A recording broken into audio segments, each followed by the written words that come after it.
And next up is the winner of the office category, and it's morphogenesis. And it's Sonali Rastogi, who should have been chairing the super jury, but happily won a category. Welcome. Good morning, jury. Okay, so this particular project that I'm going to talk about, as you see the title, it says Symbol of Unprecedented Community Impact. This is not an office building. It is actually a community building where 4,500 diamond polishers and cutters got together and they chose to build a building to claim their rightful place and recognition in the world and place their small town of Surat on the world map. The reason being, it's one single community and caste called Saurashtra Patel, and they polish 92% of all diamonds in the world. They wanted to alleviate their extremely difficult lives, leave a legacy, and I'll cover all the points in a little bit as to why their lives are difficult. So this is a seed building. You can see the city of Surat in the background. This is the first building about 20 kilometers away, and they hope to develop an entire city around it. So it's kind of an opening out gesture towards the city of Surat in the back. So the design brief was, they wanted to move from this working condition, which was 4 hours away from the city they lived in. They live in Surat. Every day at 5 a.m. train, they would travel to Mumbai, which is 4 hours away, work, and then in the evening leave at 6:30 from Mumbai to come back home by 11 at night. They wanted grade A offices, and they wanted all traders and workers in the cooperative to have proper working conditions. So this is a building built by the community. It was all paid for by the community. So the target of $500 per square meters was the money they had collected to build this building. And we needed to build 7 million square feet with high security. 65,000 people get in within the span of 7 minutes every morning. And the building OPEX and CAPEX had to be minimized because that is the amount of money they had. And it's privately owned by this community. So the scale was 35.5 acres, 65,000 people get in that time. In a day, there are 65,000 additional that visit the building as clients. There's 10,000 cars. Units were as small as 28 meters square and as large as 7,000 meters square. It had to be, each person had to be able to work independently as a trader, but also had to be able to collaborate. Because this is a highly collaborative community with a motto saying, never let a client get away as you collaborate with another diamond trader and do the business. So we decided that environmental sustainability was the only thing that was going to lead to affordability. The client had benchmarks of wanting to do LEEDs Gold. After some calculations, we realized even if we do LEEDs Platinum, we will never meet the cost. So we set our own benchmarks, which resulted in energy consumption 50% that of a LEEDs Platinum building. So we achieved an EPI, Energy Performance Index, of 46, where LEEDs Platinum would be at 90. This is the building. The building was designed on a fishbone kind of system of delivering people, because we had to think about delivering people in that time span. So it's just very simple. You get in at 9 edges, and you go through the edge. Each of these red vertical things is an entrance. You go in. The center is a spine. All movement up and down the building is spine, and movement is in one direction like it is in an airport. So that is how we get the efficiency of movement. We did simulations from site entrance to individual office. We needed to get in less than 10 minutes. We manage 5 if we come by foot. We manage 7 if we come from the parking. So these red lines are the lines of circulation. The center is what we call an urban spine. And the urban spine is where all vertical and horizontal movement happens through only one spine. So it is our public street. It varies from 8 meters to 24 meters in width. So this is a very simple diagram for the project where everything right down from parking efficiency to shading, we needed to use passive energy or passive planning per se passive architectural principles. So the buildings are kept at a distance where for more than 50% of the day, one side of the building is completely shaded. And that was how the height and width was determined. The floor plates were kept very narrow because diamond traders need daylight to work in. That's a better light than artificial light, as well as it works better from the perspective of sustainability. This is a cross-section through the urban spine. This has been designed like a garden because right now, the 65,000 additional people that I was talking about, a lot of them are daytime traders who are so small that they can't own an office, but they trade right now under trees, on the street, in the courtyards. So this was,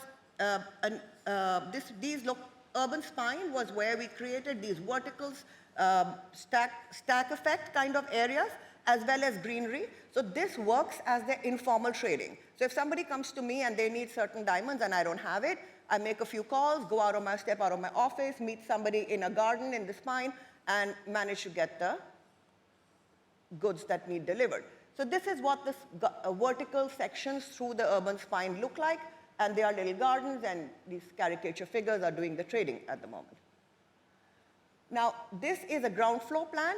The bottom floor is all banks, customs, excise, duty, security, trade, export, all those kind of things. But more importantly, the spaces number 15 are the courtyards. Courtyards are very important to their culture. Even in this hot climate, they live outside, they trade outside, they eat outside. So the courtyards were as important as the building. This is a typical floor. As you can see, all services, all lifts, all transportation goes through the spine only.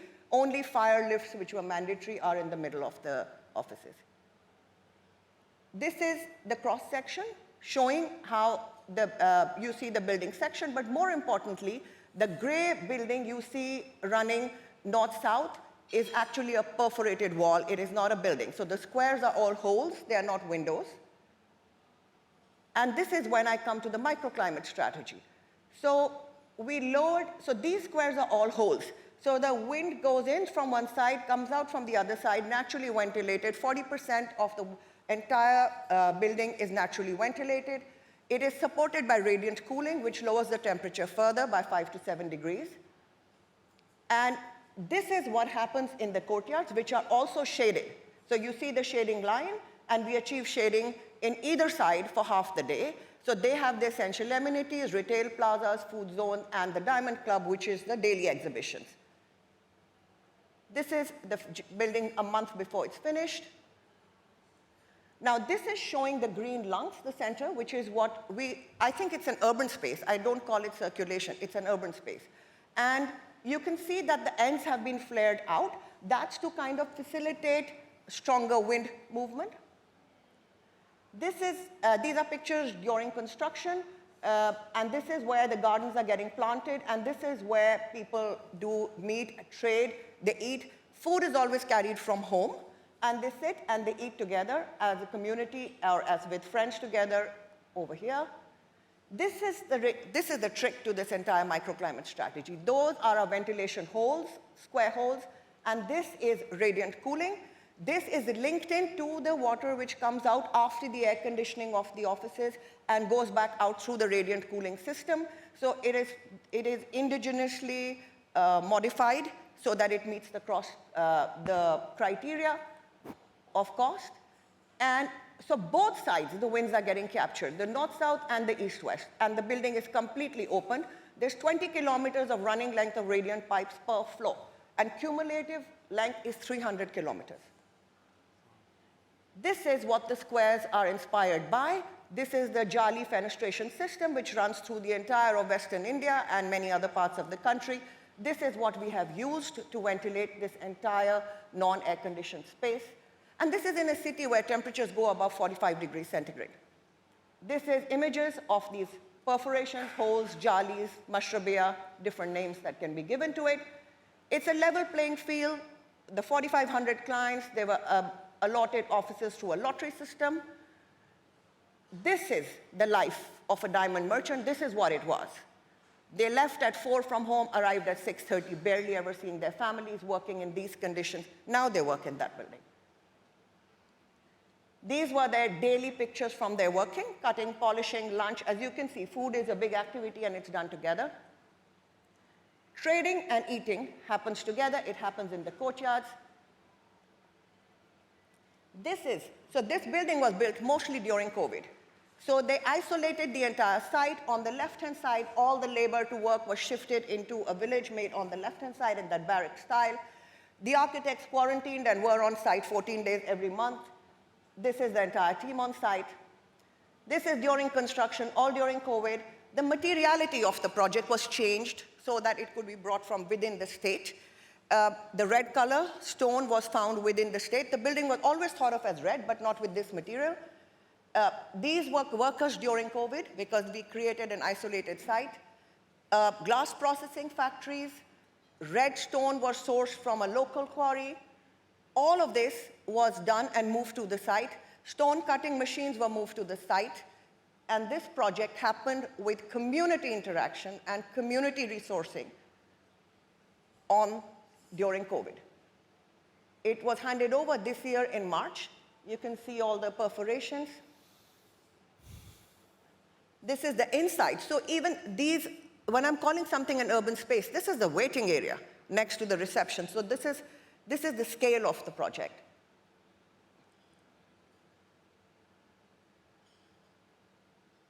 So as you can see through all the public area is ventilated, not air conditioned, not even supported by fans. And this is 45 to 50 degrees temperature area. This last slide shows the community pride. So these are all local Gujarati newspapers that are talking about the launch of the project. On the left-hand side is my partner who's opening the project in March and handing over to the client through a religious ceremony. And it's just the will of a community to alleviate their own life situation. And as architects, we are so proud for this once-in-a-lifetime opportunity to help do that. This is the way it was lit up on the day we handed over. They lit up like Diwali. They lit up all the lights. So this is the day, how it was the day we handed over. Thank you. Thank you.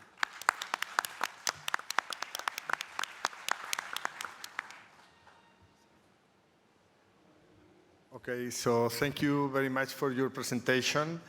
Yeah, I would like that you could talk a little bit more about how this building will impact the direct surrounding. I mean, it will be some city around, how it will be, because we see the city in the back and this is a kind of isolated, kind of super giant building. So where the people will live and which will be the urban impact of this building in that specific area of the city? Yes, so this area is called Dream City. This was conceived of by the government a couple of years ago, but nobody from the main city of Surat was really moving to this. Nobody was buying anything here because the life of Surat people was in Mumbai. So there was no reason for them to expand. But most of them can't afford to live in Mumbai, which is why they had to go back and forth. So this project was kind of, they petitioned it from the government that if you allow us to do this here, at least the 65,000 people who will come to work here will then start living around here. And that's exactly what has happened. We are already commissioned to make a trade promotion council near to this. There are 2 colleges which are already getting built. And a very big Indian industrial house has started to build a township around here with small to medium houses. So it was a project waiting to happen, but didn't happen because of the economic viability wasn't there. And this building and the people who will be in it has created the economic viability. I mean, after all, 92% of the world's diamonds will now move through this building. So it has become a true seed building. Thank you.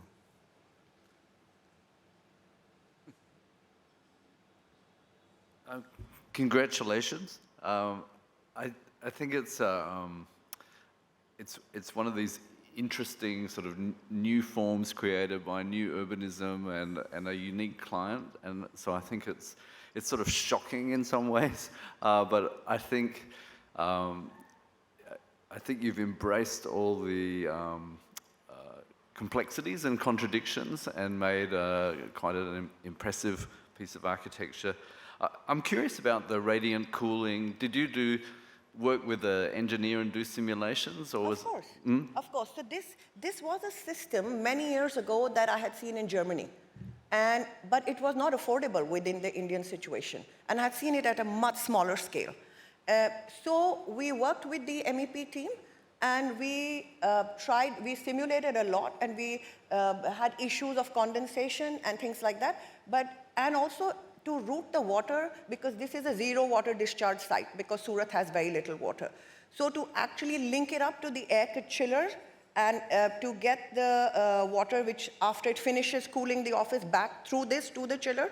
So that was entirely MEP and engineering innovation.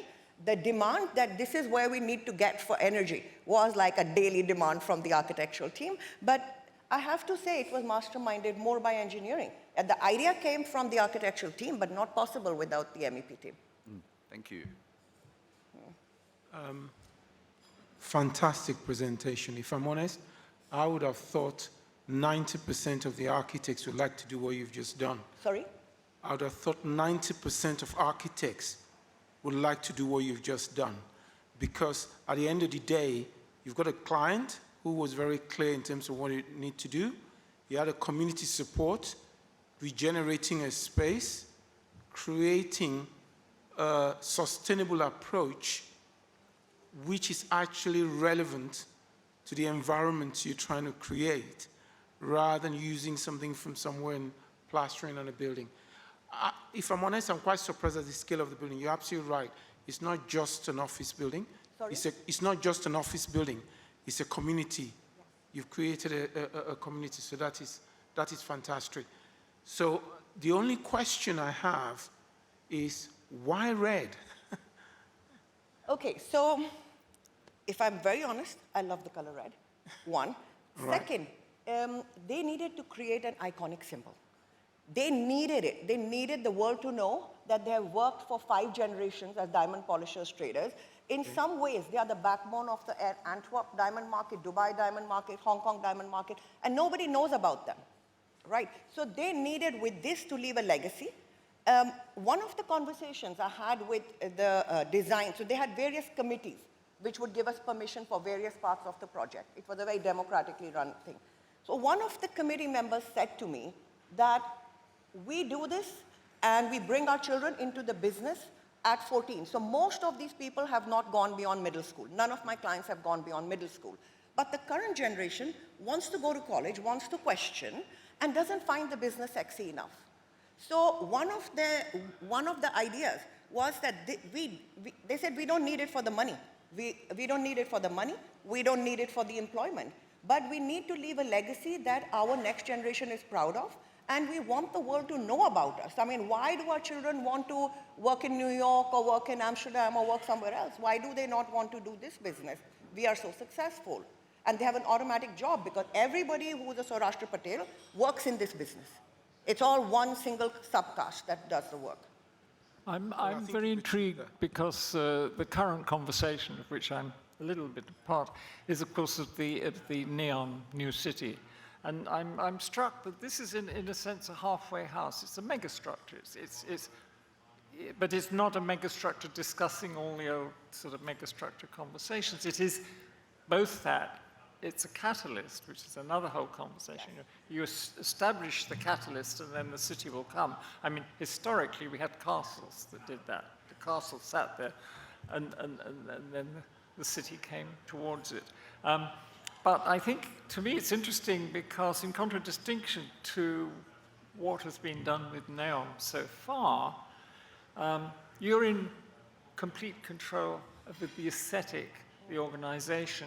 The organization is actually of a building, even though it's vast. It's still a building. It has the characteristics of a particularized and pretty consistent building. That's rather interesting coming after the Elizabeth line conversation, because there again, it's a large system with a consistency that acts as a catalyst. So I find that intriguing. But I think that what I'm also intrigued, like when you answer the question about color, I thought, right on, why not?